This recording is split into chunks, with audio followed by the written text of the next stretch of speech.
though. 1.6 miles. I do not own a rights to this music if it goes on Facebook.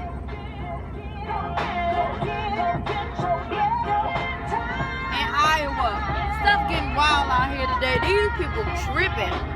And the state trooper right out here with them, pulling niggas over. They get wild, they acting crazy out here. It's hard. I might not even be able to finish my video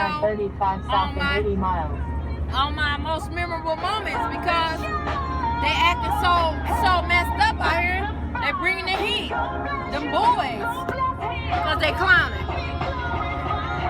And I don't need him getting on me or them getting on me because they out here clowning.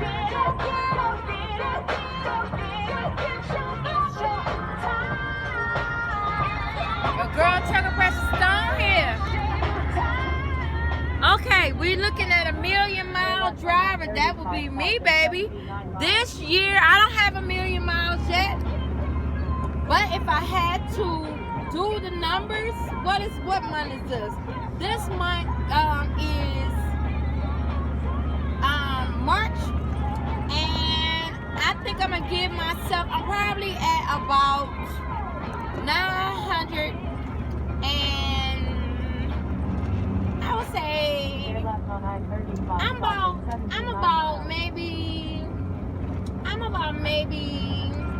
50,000 miles from 1,000,000. So I would say I'm 900. I'm 900. How would you put it? I'm 900,050 miles driver. So I'm about 50,000 miles. I don't know. I'm about 50. I'm about, let me see, April, May, June, July, August, September. So every month you gonna average about 1, 2, 3, 4, 5, 6, 7, 8, 9, 10, 11. Every month you're gonna average about 12 to 15,000 miles. So if you're getting 23,000 miles a week. So I am about 4 or 5 months, about 50,000 miles. 50,000 miles from 1,000,000 miles. So I'm waiting on my 1,000,000-mile date to come up. I'm calling in September, but I think I'm giving myself extra time,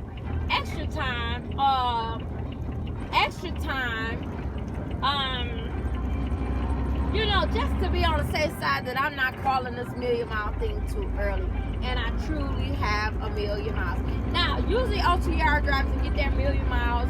At 10 years, it took me 13 because for a few years I went local, meaning I got home every night.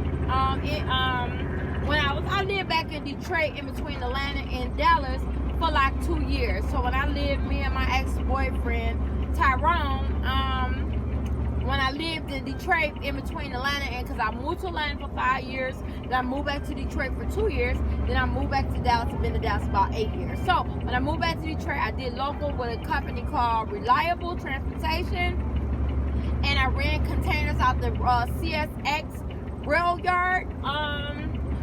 Containers are the big metal containers, 53 foot, 40 something, 5 foot, and there was another shorter one. So they all wasn't long trailers, some were shorter trailers, metal trailers. They put them on the rail, the train tracks. That's what they call it, the rail yard, and then the train take the freight. Okay, so I ran containers, the big metal boxes, some shorter, some taller, with the chassis, and they'll lift up with the big machine. And sometimes you'll sit there, your chassis, and they'll lift up the big machine, and they'll put the metal box on top of your chassis, and then you go back there and you lock the box on. And make sure it's on there, because that box can come off. It's not like a regular trailer. These are metal containers. They're really containers. So I ran containers locally, and I also ran local in Dallas for a while, for about a year, with a friend named Bob, and also just Bob. I think I did not run. I don't think anybody else locally, because I ran with Bob, and he was signed on with another company. I forget forgot the name of that company, out of Houston, Texas. So I used to run locally from Dallas to Houston with Bob down in Dallas. So that was the only local runs that I really done. And now I ran regional, because when I first started trucking with Warner and with KLLM and with Knight Transportation, I've been with a lot of mega carriers. I ran with mega carriers for my first 4 or 5 years, 6 years. I've been with Pam, I've been with PTL, I've been with a lot of the big boys, with thousands of trucks and thousands of drivers, and that's how I used to run at first. But there's more support there, because they got more, but it's a little bit less money. So my check was $1,200 or something like that. I started to find out guys with fewer trucks, you can get more money. They got less overhead, mean less expenses, because they got less trucks, so they can be able to pay us more. So now I only run with guys with 15, 13, 7, 5 trucks or whatever. But for my first 5 years, I ran with the big boys, the mega carriers. So PTL, Knight Transportation. I've been with Pam. I've switched up quite a bit. Like, I've tried quite a bit, because for different reasons. I moved from state to state. I've lived in Nashville. I lived in Omaha. I've lived in Nashville, Omaha. I've lived in Atlanta, Detroit, and also Dallas. That is the reason that, that is the reason why, I probably switched a lot of companies. I ran with a company called Beacon, because I've moved around from state to state, and sometimes trucking companies, their terminals are not in the state that you live, so I had to change companies, because I've moved from a lot of different states. I've lived a little bit everywhere. At least 6 months to a year, like that. But Dallas, 8 years the longest, and of course, hometown from Detroit. But so what is I finna say? What I was finna say? They're raging so bad out here, it's ridiculous. I'm right now actually pulling on the shoulder, because they're raging so bad that I need to let whatever it is go past. You know what I mean? The state police is out here, they're running crazy, and I don't want to get caught because they're acted up. So that is one of my strategic road rage moves I just pulled.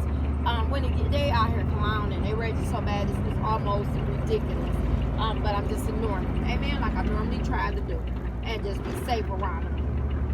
So I ran with a lot of big boys or whatever. So Knight, PTL, because I moved from state to state, KLLM,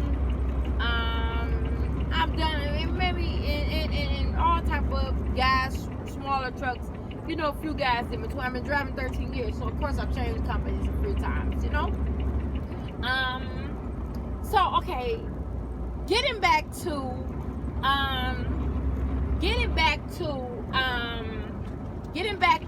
the trainers that I rode with, okay?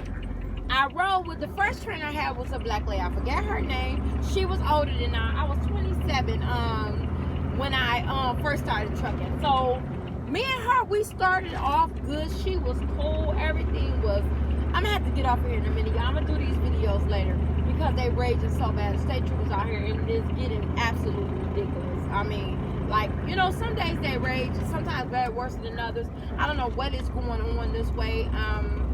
But today, for whatever reason, they are raging really bad. I don't know if it's the pandemic, and people are still taking out that stress on others, or what it is, but it's just a special kind of rage today here in Iowa and Minnesota, and I don't deem it safe to continue to keep trying to do this video, because they're getting really bad. So I'm gonna use my professional trucking sense and come off here.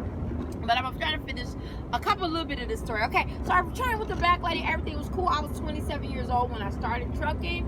And of course, I started trucking because I moved from Detroit to Atlanta, Georgia, when I was like 26 years old. Then 9/11 hit. My industry, I had worked for the post office, and I was a mail carrier.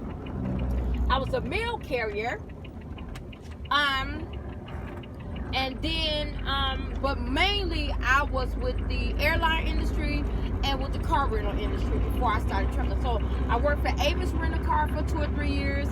I worked for Thrifty Rental Car for a couple years. I worked for Masaba, which was operated under Northwest Airlines. I worked for Pinnacle, which was operated. These are regional carriers, the smaller prop planes and regional planes up under Northwest Airlines in Detroit, Michigan.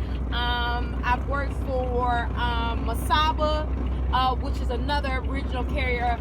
And also I worked for Comair, which is another regional smaller carrier operator under Delta. So I started the airline industry and I was with them for like maybe 7-8 years. But 9/11 hit, I moved out of state and to Atlanta, Georgia, and the 9/11 hit and they stopped hiring at the airlines. And then when they did start opening back up pools to be hired at the airlines, I was getting maybe like $12-13 an hour at Avis and Masaba and Comair. But at the 9/11 it went down to like $7 and $8 because nobody was hiring. $7 and $8 an hour. I'm like, no, I cannot live off of that. And not only could I not live off of that wage, because I was used to getting like $12-13 an hour, which was still not a lot, but it was enough to pay my rent. You know, I had an average apartment, $500-600 a month, a little car, groceries, the basic things that I needed. You know, look, get my hair done here and there. You know, like any and everybody else. So, I was getting about $13 an hour, and you know, it was cool. But when the 9/11 hit, when I moved out of state, I had savings. I ran out of savings. I had some other kind of money from somewhere else. I think it might have been unemployment or something because of 9/11. Unemployment or something because of 9/11. And unemployment ran out after 11 months or something like that. So I was out of state. No family down in Atlanta, Georgia, because I got family in Atlanta, Georgia now, but I don't think that my cousin and my auntie actually lived in Atlanta when I first moved there. So I had no family there, nobody there. My best friend Kim lived there. Her and my other friend Shaisha and her sister Talisha. So I had friends there, but you can't depend on other people for, you know, financially, even though I did stay, you know, spend the night over at my best friend's house a few times. But she had a man, you know, just had Cameron, had a new baby, and you know, I was going to burden nobody. So I'm like, okay, I can't find a job in my industry. Nobody's really hiring. The whole country's in a recession because of 9/11. Not only the airline industry. Now, I remember around this time, the whole country went into a recession after 9/11. So not only could I find a job in my industry, I couldn't find a job anywhere. I'm out of state. I'm out of unemployment. I'm out of savings. And I'm like, what can I do? You know, I'm like, oh my goodness. So one day I just opened up the paper and I saw Stevens Transport that they would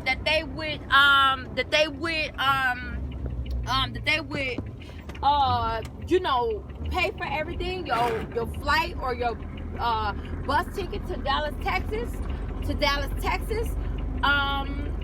You know, they will pay for your hotel for 3 months while they send you through trucking school, how much the money was going to be, and they were going to pay for your license if you stay within the $4,000, and you were going to average about $1,000 a week, $4,000 a month. And I'm like, heck with this recession in the country. My industry is not hiring, and I was out of state, no family. I had my best friends down there, but like I said, I also had another friend down there named Silquana. Her name's Sky. That was my girl too. But Kim was my best friend, but Sky was my girl too, and Kim is my best friend.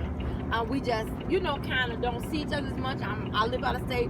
She got a new baby, little Blakey, and also got Cameron, and she's raised Martez. So, and Kim, if you don't mind me telling your business about the kids or whatever. So, Sky, let me know, baby, you know, if it's an issue with the, you know, video, whatever. But, so I got another friend, Saquana, down there, and So I just went on with Steven Transport. I didn't have any option. We were in a recession, but trucking was still booming. And I called them. They sent for me. They put me in a hotel. They got me my license. And I've been rolling ever since.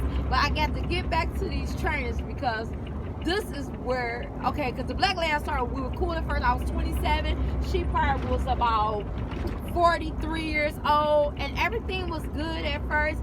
Then, like, for the first, like, month, then she started getting real with me. Like, you know, the way I was driving. No, don't do it like this. No, don't do it like that. Don't shift like this. No, don't shift like that. I want you to do it like this. I want you to do it like that. And she was getting too bossy. We just couldn't click with the way that I was trying to learn and the way she was trying to train me. I think it was just a womanly thing. You know how women is. We got this big competition thing. Both of us are black sometimes, and it's true. African community, we can be our own worst enemy, and she was not being very kind to me. So I asked for another trainer because we were starting to bump heads. Let me get off of here.